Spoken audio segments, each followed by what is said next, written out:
Ladies and gentlemen, please welcome to the TEDx San Francisco stage, Amy Lockwood. Well, here we are. It's almost the end. Is anybody left? All right. There's wine. Soon there'll be wine, but not yet. So this is a pretty daunting circle of red up here, and I have to say, after listening to all of you folks talk, you're a pretty formidable audience, and so I have a secret to tell you. I am not sure why I'm here. I mean, I don't have an MD and I don't have a PhD. I don't have an RN, I don't have an MPH. I haven't started an NGO. I'm not a Grammy Award winner, and my dad hasn't given me any sort of gift. So I'd like the guru to come back and help me with the rest of my talk. I'm guessing that some of you might be feeling the same way. You know, you look to your right, you look to your left, and people have done pretty amazing things, and you might be hoping that you can slip out of here before you have to tell somebody else your inner TED story. Well, that feeling of being overwhelmed, I'm getting pretty used to it, and so maybe if I tell you my story, you can feel a little bit better about your time here today. So I know I'm in Cal country, but since I have my MBA from Stanford, I'm hoping you'll be kind to me. And for all you Cardinal fans, we did win the football game. When I got my MBA, I had no intention of working in global health. I was going to make money, and that's what an MBA does, right? And then maybe I would give some of that money away. That was my plan. And about 6 years ago, I was living in New York City, living the dream. I was a strategy consultant. I was going to important meetings with important people. I mean, I was even wearing high heels. You can see that's changed by now. Until one day, sitting in my cube, someone came up to me and yelled at me. Now, I didn't think there was yelling at work, and when this happened, everything stopped. I had one of those moments, time completely stopped. And I realized I didn't want to do the work they were asking for. I didn't want to be a strategy consultant. I wasn't showing up in my relationships the way that I wanted to. I didn't have very much meaning in my life, and I was not happy. So what to do? I walked upstairs to the CEO's office, and I resigned. Right then. And although, yay for quitting. If you haven't quit, please do it. It's an amazing feeling. Until you get down to the ground floor, and you're walking down Park Avenue, and you're thinking, shit, what have I done? What's my mom going to think? What are my friends going to say? And am I ever going to work again? Well, I took all that fear and I remembered I was a strategy consultant. And so if I could just turn the paper this way, I could probably figure out the answer. And so I called as many people as I could who had been my leaders, my guides in the past, and I asked them, what should I do? None of them had an answer. So instead, I started looking for people, anyone who seemed happy.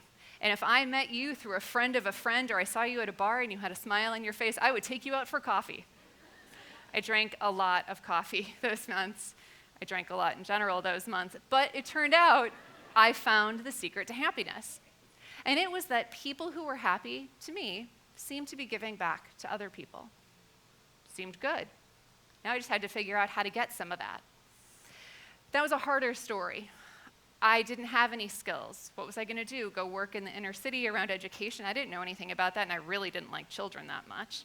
So I talked to a friend of mine, someone you met earlier today, Yasmina, and she said, Amy, do something that makes you angry.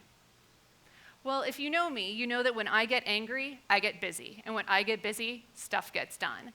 And so that time, 2006, in the summer, I was pissed off about HIV in Africa.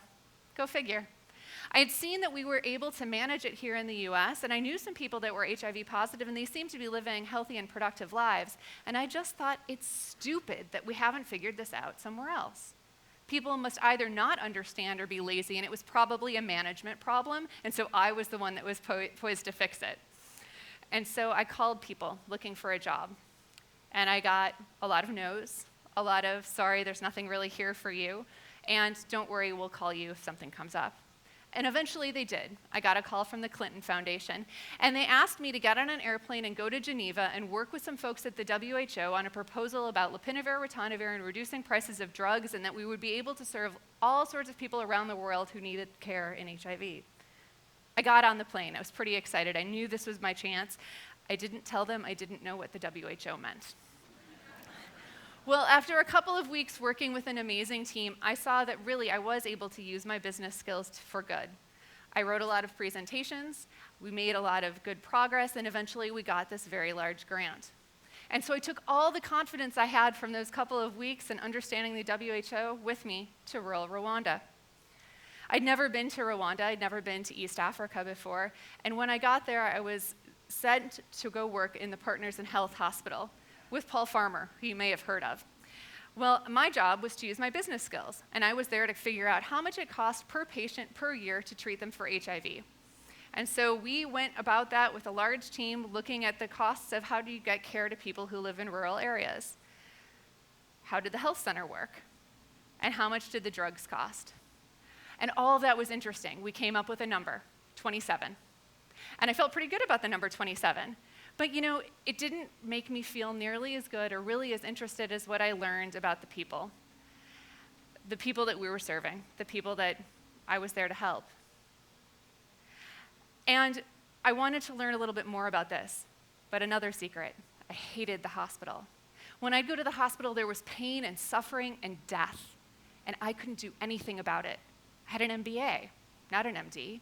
So I didn't like it when people tried to hand me their kids. But I did jump at the chance to work with some social workers and go do home visits out to see pediatric patients. And it was there that I learned the most important lesson of all. I met this little girl, Christine. She's the one in the middle. She couldn't have been more than 5 or 6 when I met her. Had this great head of hair and these really big eyes, and she was just shy. And I walked into her family's home, her grandmother on your left, who's not very happy and wasn't then either, let us in. I'd been taking care of her because Christine's parents both had died from HIV, and she, in fact, was also infected. And when we got into the room, I sat down on the floor, hoping that I could cajole her to come over. And I did. We played patty cake, the international game that everybody knows. And as the conversation between the social worker and her grandmother became heated, I couldn't understand exactly what they were saying, but I knew it had something to do with her disease and the cost of treatment. I started to feel uncomfortable, and I started to cough, uncontrollable coughing, like I might have now with the dry ice. Christine didn't miss a beat. She walked over to me and she put her little hands on my head, and she started to speak softly. After the cough subsided, she receded, and I was able to ask the social worker what had happened. And she told me, well, Christine, she'd been praying for you. She was worried that you weren't well. Now that was my moment when I learned that not only was the business skill that I brought important, but what was more important was that I came as a person. It's also when I learned that the lines blur between those who need healing and those who are healers. Because I hadn't brought something to save Christine to her house.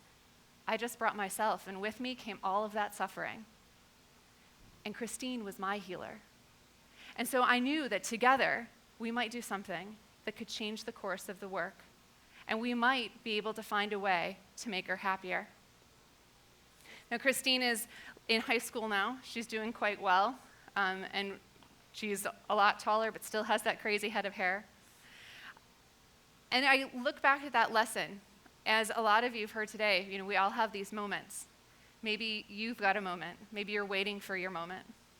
But when you can come to this work and you can be fully rooted, knowing how things really happen, and really present, when you can find yourself just connected to the community, the big community that is all around us, when you can work so that your skills, your talents are aligned with what really needs to happen, and when you can do this with an open heart that's full of compassion and even love, that's when we can make a difference. And so as we're about to leave here today, I have a call to action. I have a request. Okay, maybe it's a challenge. Instead of drinking wine and talking about which talk was good and which wasn't and who looked good in their outfit, make a statement. This is your turn. What are you going to do? How are you going to make a difference? We've given our inner TED Talk, but now is time to take action. When you leave here today, have a plan. all of you were called here for a reason. So now let's act. Because we can't do this without you. And you can't do this without us. And all of us need people like Christine to inspire us and to heal us, to take that next step on making 7 billion well. Thank you.